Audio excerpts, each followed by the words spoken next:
Queridos irmãos, queridas irmãs, então esse é o vídeo de número 170, capítulo 4 dos sistemas, parágrafo de número 40, livro dos médiuns. Então, aqui, Allan Kardec, ele trata do sistema da alucinação. Porque Kardec, ele enfrentou problemas seríssimos no período da codificação da doutrina dos espíritos. Hoje, gente, nós não sofremos nada. Hoje, nós só precisamos ter boa vontade, ter fé em Deus, em Jesus, em Nossa Mãe Maria Santíssima, né? Olha, hoje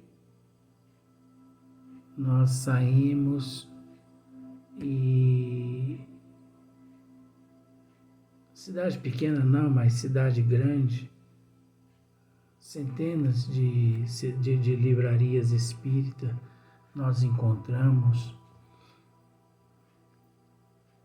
Então hoje nós compramos, eu por exemplo, eu comprei um livro dos espíritos por um aplicativo aí por R$7. Livro dos espíritos por R$7. Mas por que você comprou? Não, porque eu gosto dos livros mais antigos, sabe? Porque eles ainda não foram assim deturpados pelos membros da Federação Espírita Brasileira, você entendeu? Porque toda vez que eles relançam, né? Que eles fazem uns lançamento, vamos relançar o Livro dos Espíritos. Eles dão umas cortadinhas lá dentro. Por isso eu gosto dos livros mais antigos. Mas na época, então hoje nós temos tudo aí de graça, um livro dos Espíritos por R$7. É muito barato, não é? Eu não tenho certeza não, mas acho que R$9 não dá para comprar um litrão de cerveja. Não tenho certeza porque eu não uso mesmo. Mas eu já vi Coca-Cola no valor de R$ 9,99. 2 litros. Não se fazendo. Eu quero mostrar o valor de uma obra, um livro espírita.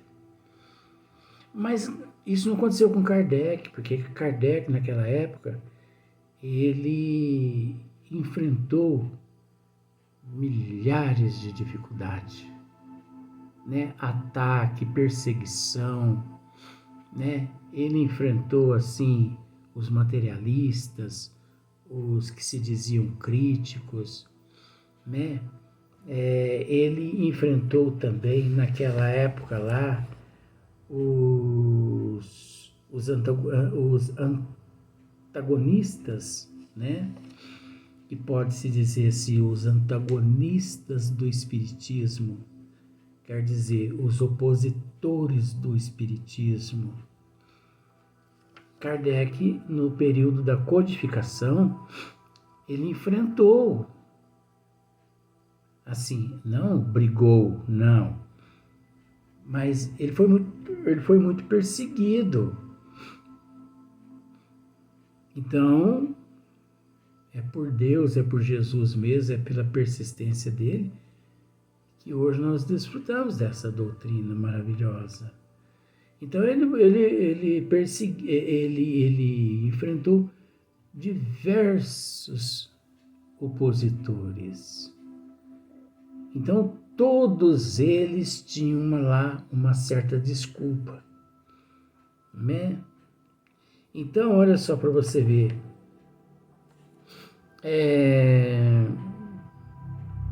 Sistema da alucinação. Então nós temos que raciocinar que esse sistema da alucinação, depois tem o sistema do músculo estalante. Então, os opositores, eles tentavam de toda forma, assim, com esses pretextos, né? Porque eles não conseguiam êxito como Kardec nos estudos conseguia. Então eles inventavam pretextos assim para poder interferir, né? Então olha só para você, sistema da alucinação. Isso não passa de pretextos dos antagonistas. Porque olha só para você ver o que Kardec aqui explica no sistema da alucinação. Outra opinião menos ofensiva, essa, por trazer um ligeiro colorido científico, consiste em levar os fenômenos à conta de ilusão dos sentidos, né? Então, essa é para você ver. Outra opinião menos ofensiva, essa, por trazer um ligeiro colorido científico, consiste em levar os fenômenos, quer dizer, os fenômenos espíritas, fenômenos natural, real, à conta da ilusão dos sentidos. Olha quantas coisas eles inventavam. Assim, o observador estaria de muito boa fé apenas julgaria ver o que não vê, né? É como se fosse aquelas miragens, como se fosse um transe, né? Como se fosse uma alucinação. Eles estavam assim, arrumando tudo quanto é pretexto, né? Quando diz que viu uma mesa levantar-se e manter-se no ar, porque naquela época, né, eclodiu. Então, os espíritos, eles, através do fluido,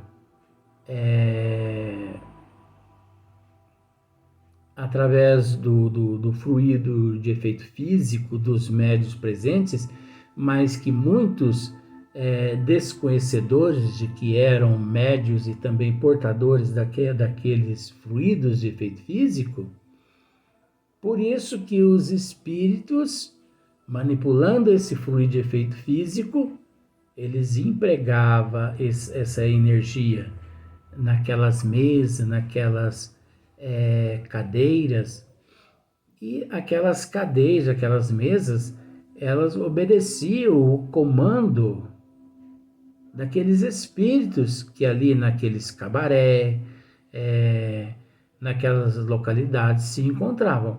Mas isso ali era o princípio. Nós precisamos pensar da seguinte forma, que ninguém ali tinha conhecimento de que para que aquilo ali ocorresse, né, era necessário o fluido de efeito físico daqueles denominados médios, que mais adiante que Kardec denomina, né, fluido de efeito físico, médios, dons mediúnicos, os espíritos, através de sua vontade, mas eles tinham que unir o fluido deles àqueles fluidos de efeito físico, daqueles possíveis médios que ali se encontravam naquele estabelecimento, porque Sem o fluido de efeito físico, os espíritos não realizariam o que eles realizaram naquela época, inclusive até hoje. Sem os espíritos, não basta a pessoa ser médium. Você entendeu?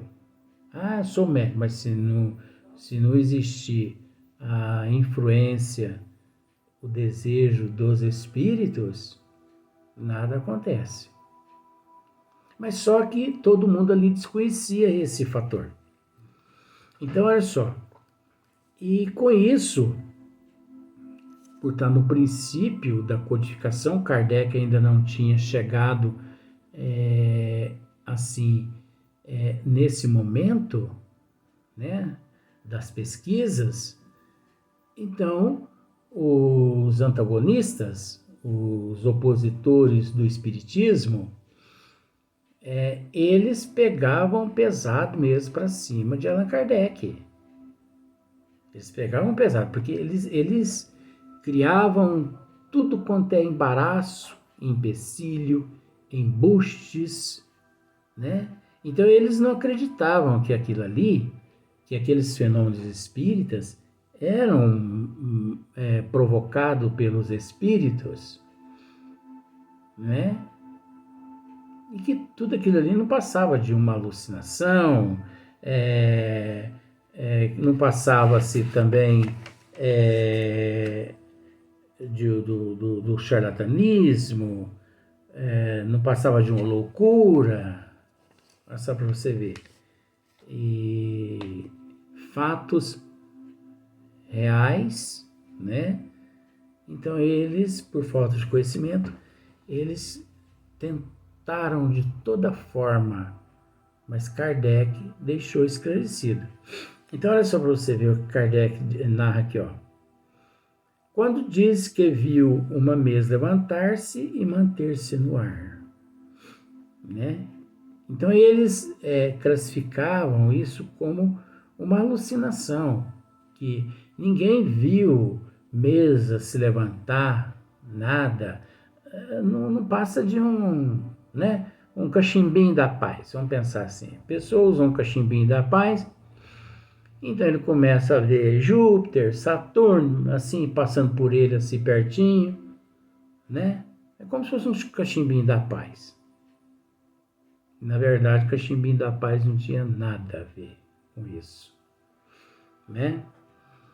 Quando diz que viu uma mesa levantar-se e manter-se no ar, sem ponto de apoio, a verdade é que a mesa não se mexeu.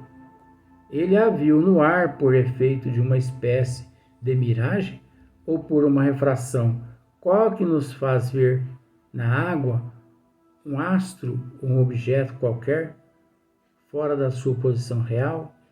Isto, a rigor, seria possível, mas os que já testemunharam fenômenos espíritas hão podido certificar-se do isolamento da mesa suspensa?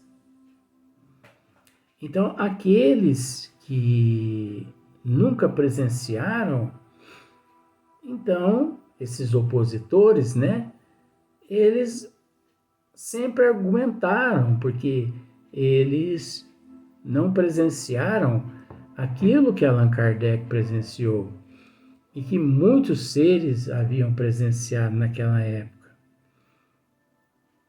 Mas, quantos milhões de seres naquela época presenciaram, né?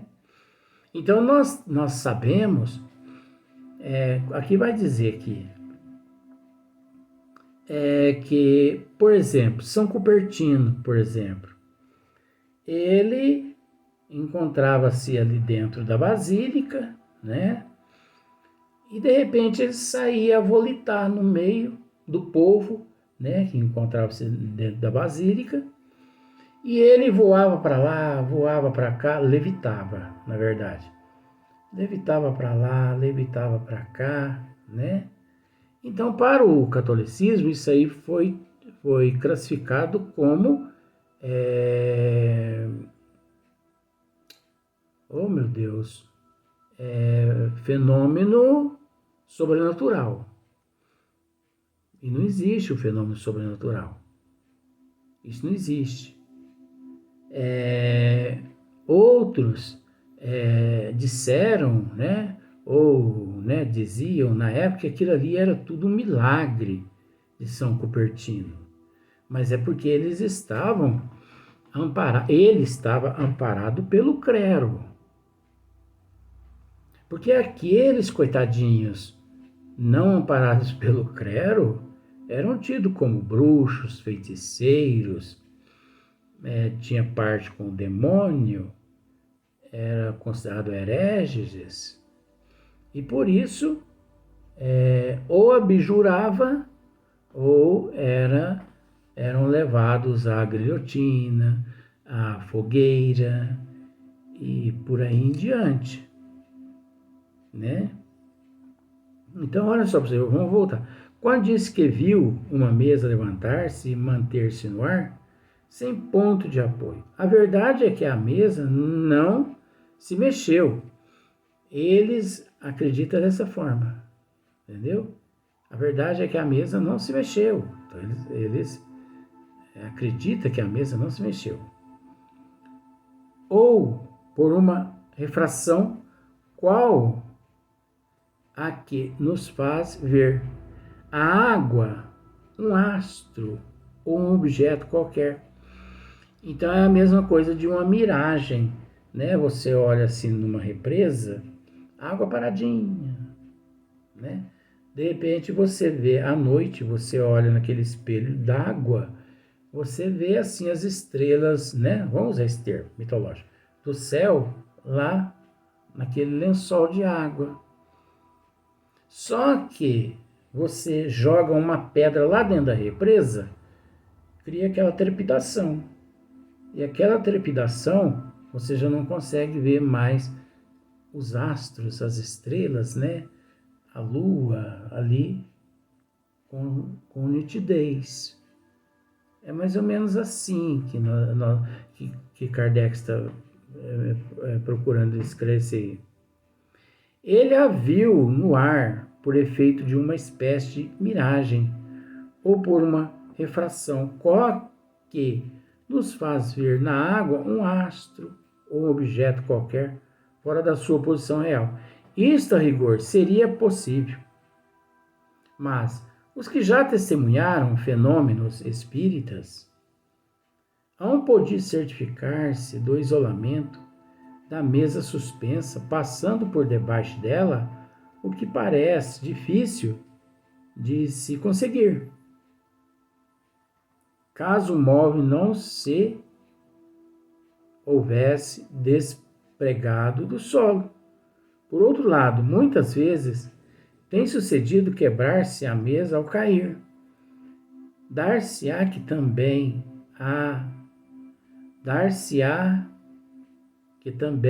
aí nada mais haja do que simples efeito de ótica?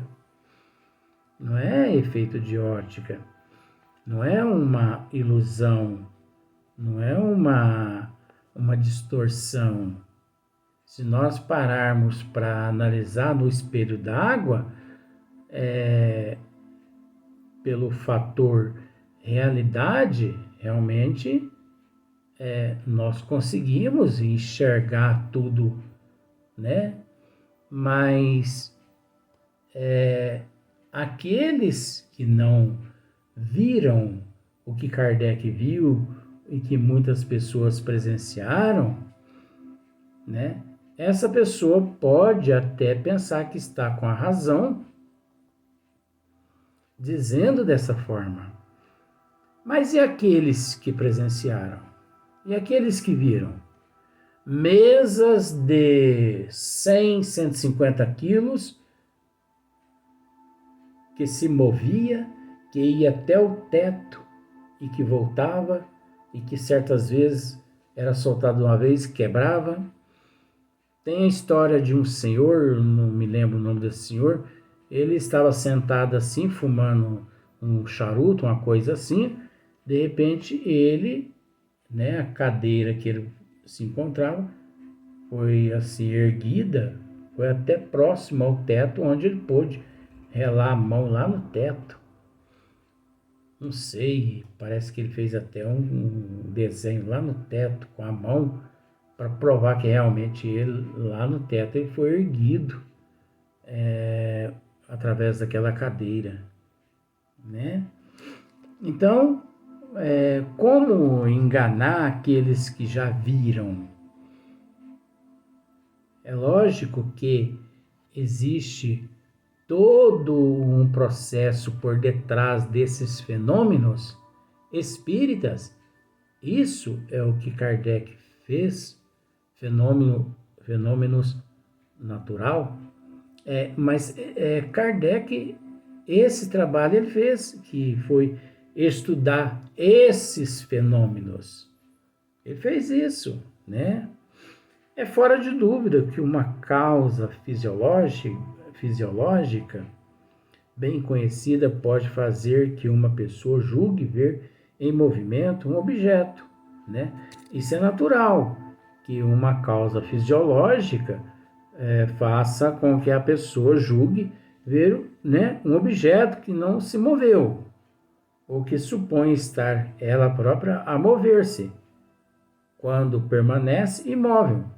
Mas quando rodeando uma mesa, muitas pessoas a vê arrastada por um móvel tão rápido que difícil lhes torna acompanhá-la.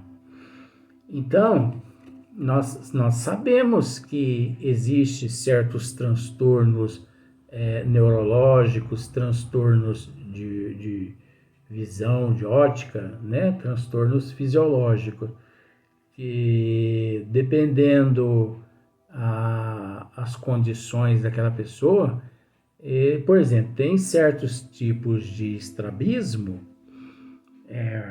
nos olhos que a pessoa ele consegue enxergar 2, 3 pessoas ao mesmo tempo devido ao estrabismo. Isso é fisiológico, isso é natural, mas existe o porquê que ele, né, é daquela forma, porque ele possui aquelas condições, né? Mas existe também por um motivo tão rápido que é difícil se torna acompanhá-la. E nesses casos, como na época, as mesas, as cadeiras, elas se moviam de uma forma assim tão rápida que difícil era acompanhá-las.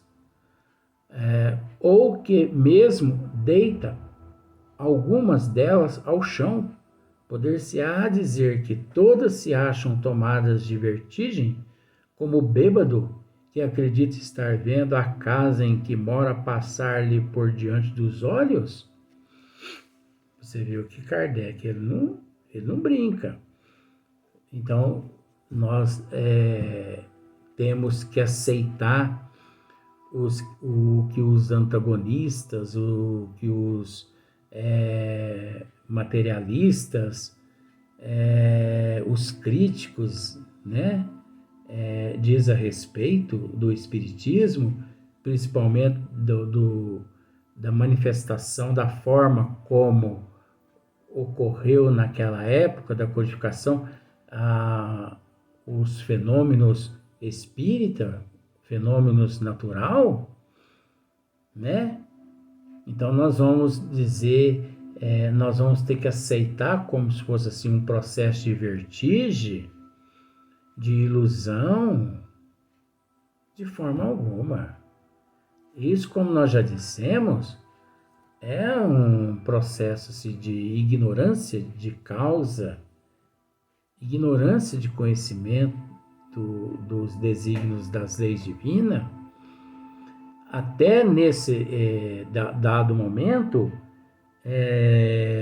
tanto Kardec quanto muitos seres desconheciam muitas coisas que estavam por detrás de todos aqueles fenômenos.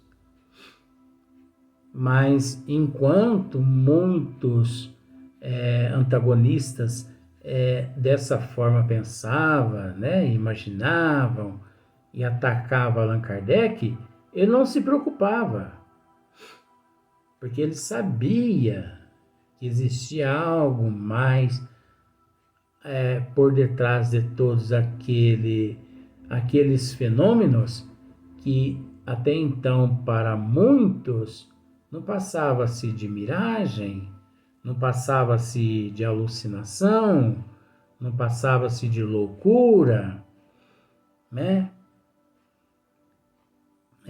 Fantasia, de ilusão, mas Kardec, em momento algum, ele consentiu com aqueles.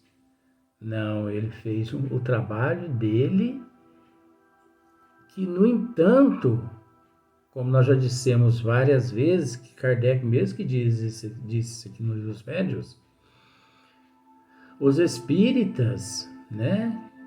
Como se diz, o espiritismo nada tem que provar a ninguém.